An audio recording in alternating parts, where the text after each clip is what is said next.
நம் வாழ்க்கையில் ஒரு பெரிய இலக்கை அடைய நாம் எல்லாவற்றையும் தனியாக செய்ய வேண்டுமா? ஒரு குழுவில் ஒவ்வொருவரும் தங்களுடைய பொறுப்பை உணர்ந்து செயல்பட்டால் சிறிய குழுவும் மிகப்பெரிய சாதனையை செய்ய முடியும். இதைத்தான் குருக்ஷேத்திரத்தில் துரியோதனன் கூறும் பகவத்கீதை அத்தியாயம் 1 ஸ்லோகம் 11 நமக்கு உணர்த்துகிறது.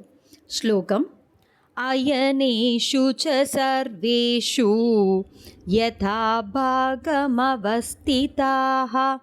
பீஷ்மமேவாபிரக்ஷந்து பவந்தः சர்வ ஏவ ஹி.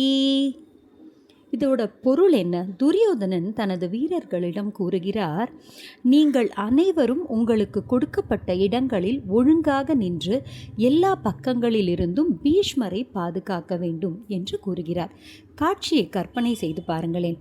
குருக்ஷேத்திர போர்க்களம். ஒரு புறம் பாண்டவர்களின் படை, மறுபுறம் கௌரவர்களின் மிக பெரிய படை. கௌரவர் படையின் தலைவராக பீஷ்மர் நிற்கிறார். அவரை சுற்றி பல திறமையான வீரர்கள் உள்ளனர். அப்போது துரியோதனன் அவர்களிடம் ஒரு முக்கியமான கட்டளையை வழங்குகிறான். நீங்கள் அனைவரும் உங்கள் இடங்களில் இருந்து பீஷ்மரை பாதுகாக்க வேண்டும். அதாவது ஒருவரின் வலிமையை மட்டும் நம்பாமல் அனைவரும் இணைந்து செயல்பட வேண்டும் என்று கூறுகிறார். இப்பொழுது ஒரு சிறிய கதை. ஒரு காட்டில் பல பறவைகள் ஒன்றாக வாழ்ந்து வந்தன. ஒரு நாள் வேட்டைக்காரன் அவற்றை பிடிக்க ஒரு வலையை விரித்தான்.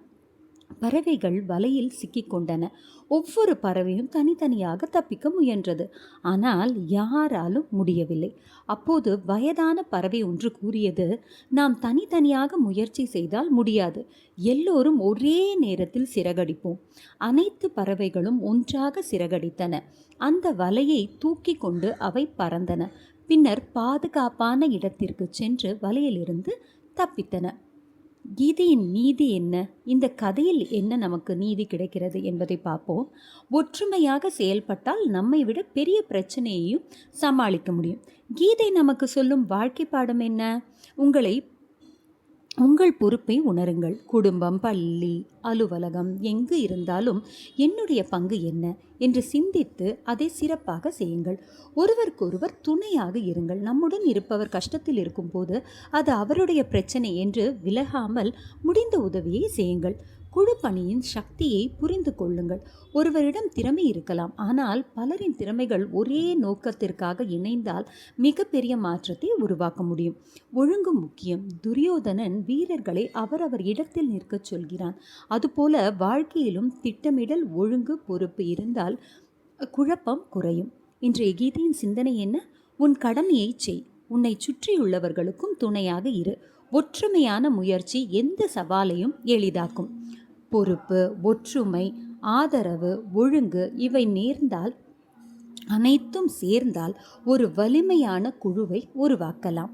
நம் வாழ்க்கையிலும் ஒவ்வொருவருக்கும் ஒரு பொறுப்பு இருக்கிறது. அந்த பொறுப்பை உணர்ந்து மற்றவர்களுக்கு துணையாக வாழ்வோம். இந்த கீதை பதிவு உங்களுக்கு பிடித்திருந்தால் லைக், ஷேர், சப்ஸ்கிரைப் செய்யுங்கள். அடுத்த ஸ்லோகத்தில் மீண்டும் சந்திப்போம். ஜெய் ஸ்ரீ கிருஷ்ணா. ஸ்ரீ கிருஷ்ணார்ப்பணம்.